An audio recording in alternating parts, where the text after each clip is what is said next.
Good morning, evening, afternoon, good moment, Pivians. It is currently the second week in July 2018. I'm Bryan Snappy, and thanks for tuning in for another episode of PIVXpress.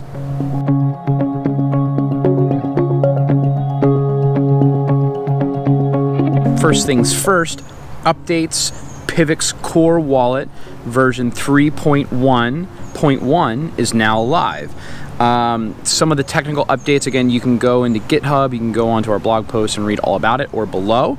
But some significant things, the adjustment to the zPoS. Some people have been talking about they were getting higher number of orphans than normal PIV staking.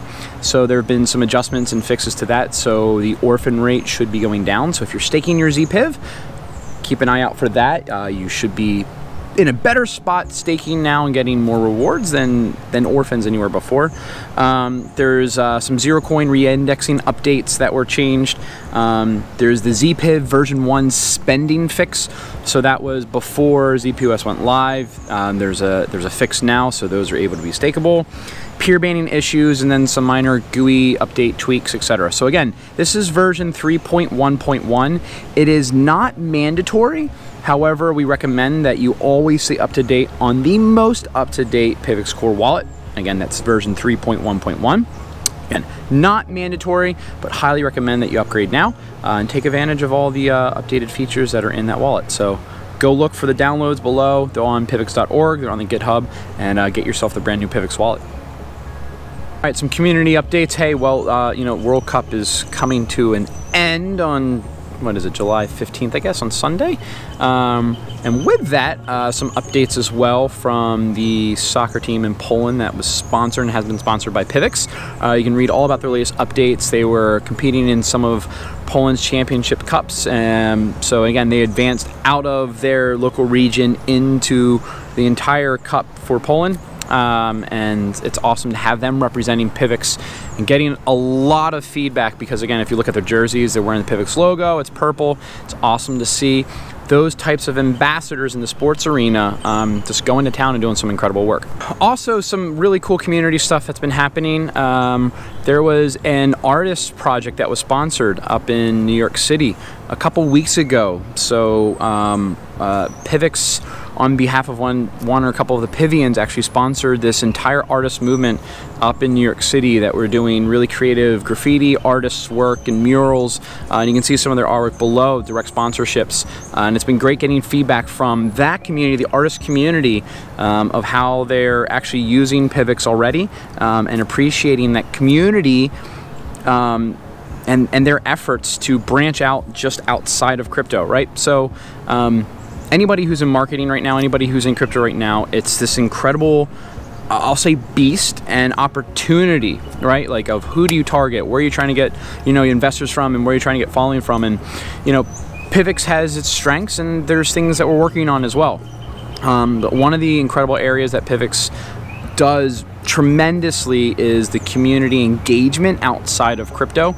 So it's awesome to see all of these little nodes popping up, whether it's artists or sports and music, etc., coming together and really catalyzing around PIVX, right? And so as the marketing and as the branding ramps up around crypto-specific investors and sort of that institutional money, it's great, because this foundation has been laid of individuals who are passionate about PIVX and might not even know much about crypto in general.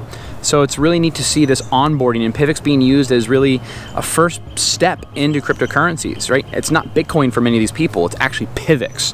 So again, congrats and big thanks to all the ambassadors, you know, whether you're out in the music industries or artist industries or sports, or just an ambassador in your local region. Keep it up, you guys are phenomenal, and thanks for all you do.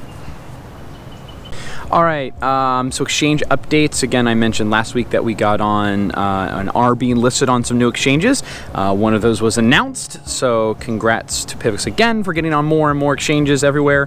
And I was just reading in the Discord this morning that there's another exchange that reached out to us and wants to list us, so it's awesome to see this advancement of accessibility for PIVX, and that's also on the heels of the zDEX, right? So we've been talking about the zDEX, or the Decentralized Exchange. So this is a completely independent decentralized exchange that will highlight and feature the PIVX masternodes and zPIV. Right, so we've been talking about the possibility that it would be in wallet. There's been some updates to that for a bunch of reasons, and we'll be talking about that shortly. But this is going to be a completely standalone application, a completely standalone decentralized application. So the zDEX will be on its own, and yet it will completely leverage the PIVX masternode system and zPIVs, right? So just a beautiful, I guess you can almost look at it as, hey, people and PIVX developers looking at what PIVX and technology has been developed and saying, oh, here's a really unique and novel way that we can use that, right? And so we're starting to see that more and more of third parties looking at the technology, looking at zPIV, looking at the private staking, all of those features and going, oh man, we can do some really cool stuff with that. Right, so again, so keep an eye out for those exchange listings as well as updates from within the PIVX community about the zDEX. All right, that about wraps it up. I think we're coming to the closure of one of the next super blocks, which means the budget cycle is about to close for this month. Again, if you're not familiar with what that means, PIVX has its own governance system and model in place on blockchain, which means that you can submit proposals into the PIVX network and actually get them approved officially by the masternode system and by individuals in PIVX, in the ecosystem, right? Again, there's the continual work to expand the voting outside of just masternode holders into stakers and into individuals in the community. But again, right now we actually have a working governance model and a system where you can submit proposals and they can be voted on, and all that is transparent on the blockchain. So go take a look. If you're not familiar with that, go read up on the governance system and model in PIVX. Get involved, and if you have some ideas or creative collaborations that you think might be of benefit to you and as well as the PIVX network, feel free to discuss those. And of course, the entire community will take a look. All right, folks, that wraps it up for this week. I hope that you have a wonderful day wherever you are. Again, for more technical information, go read the GitHub, go read the blog posts about what's coming out, whether it's the wallet or latest updates. And as always, keep it purple, people.